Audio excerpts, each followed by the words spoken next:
इसलिए ब्रजवासियों की टूक मांग मांग के खाए, तो वही श्री कृष्ण के अंश हैं ब्रजवासी, उन्हीं का अंदर विशेष अंश पाए। भगवान ने कहा जिसके अंदर विशेष कुछ दिखे वो मेरा अंश दिया हुआ जानना। हाँ, भगवान ने विभूति, जब विभूतियों का वर्णन करते हैं, हमारा अहंकार कैसे छूटेगा?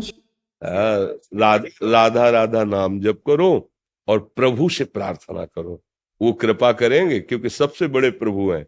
वो जब कृपा करेंगे तो हमारे को ज्ञान मिल जाएगा। अहंकार किस बात का? अच्छा हमें बताओ, किस बात का अहंकार?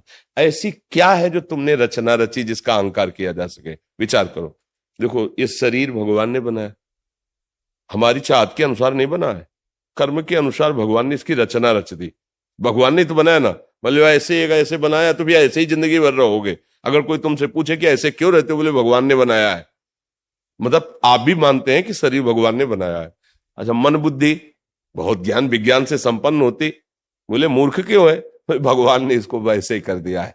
मतलब बुद्धि भी भगवान के द्वारा दी हुई, शरीर भी भगवान के द्वारा दिया हुआ है। और आप अरबपति खरबपति के घर जन्मते, आप यहां क्यों जन्मे? मान लो किसी, बोले भगवान ने जन्म दिया ऐसे घर में, कर्म के अनुसार दिया ना। मतलब हम जब विचार करते हैं तो सब में कहीं हम नहीं हैं। हमको जो कुछ मिला है वो हमारे कर्म के परिणाम से भगवान ने दिया है। अब हमको केवल बात ध्यान देनी कर्म पर। तो यदि हम कोई किसी वस्तु का दान कर रहे हैं तो भगवान ने जो हमें दी हुई है वही वस्तु सामने, उसमें भी भगवान है, उनको हम दे रहे हैं। ये भगवान बड़ी कृपा कर रहे हैं कि हमारे द्वारा अच्छा कार्य करवाना शुरू करवा दिया। अब अच्छे कार्य जो हो रहे हैं उसमें अहंकार नहीं करना, भगवान करवा रहे हैं मेरे अंदर से। अहंकार लायक तो मुझे कुछ समझे में नहीं आता कि किस पर अहंकार करे। अभी बुद्धि ठीक है, 2 मिनट बाद गंदी हो जाएगी, गंदी बात सोचवाने लगेगी। ये सब क्या है?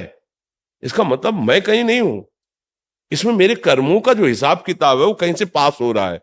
तो अब मुझसे अच्छे कर्म कराए जा रहे हैं, मतलब मालिक हम पर बहुत प्रसन्न है, मुझे सतमार्ग में लगा रहा है। अहंकार करने की तो मुझे कहीं गुंजाइश नहीं दिखाई देती, कहीं भी हमें नहीं लगता कि हम अहंकार कर सकते हैं। अब बताओ आपके पास क्या है अहंकार करने लायक? क्या है? एक क्षण में शरीर छूट जाएगा, किस बात का अहंकार करें? क्या करें? किस बात का अहंकार? जब विचार करें ना ज्ञान से तो कुछ अहंकार लायक नहीं रह गया है।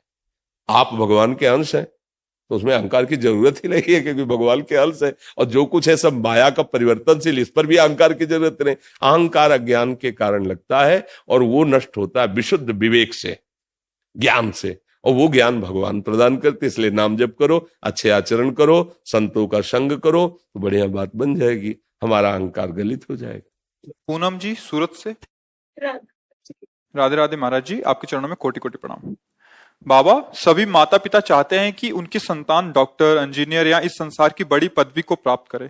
किशोरी जी की कृपा से आपसे एक प्रार्थना करने आई हूं कि इस शरीर के बालकों का जीवन संतों और गुरुजनों की सेवा करते व्यतीत हो। ये शिक्षा मैं उन्हें कैसे दूं, कैसे उनको समझाऊं?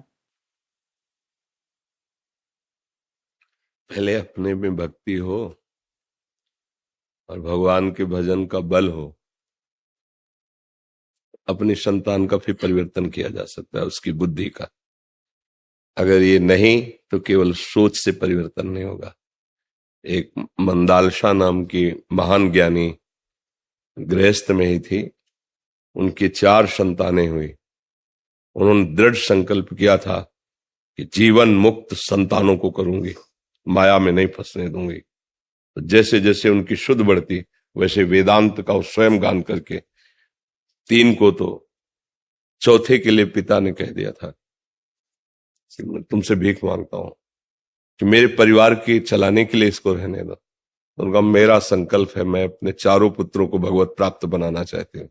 तो उनका तो पति की प्रार्थना से एक अंगूठी में एक श्लोक लिखा अर्थ सहित और पुत्र को पहनाई और कहा मैं बात नहीं करूंगी, क्योंकि मैं बात करूंगी तो तुम्हारा परिवर्तन निश्चित है, क्योंकि स्वयं भगवत स्वरूप में स्थित है। जब तुम्हें कोई विपत्ति पड़े, समस्या पड़े, तो इस अंगूठी से खोल के इसको पढ़ लेना और जैसा इसमें आदेश वैसा चल देना, महासुखी हो जाओगे। राजपद पे बैठा सब, जब उसको ये दिखाई देने लगा चारों तरफ शत्रुता का ही बोलबाला, विपक्ष भी तो राजाओं के हैं, आक्रमण, क्या यही सुख शांति है? मां ने कहा था कि इसे जे खोला तो शुद्ध आत्म तत्व के ज्ञान का श्लोक, वो भी भगवत प्राप्त। ये तब हो सकता है जब पहले अपने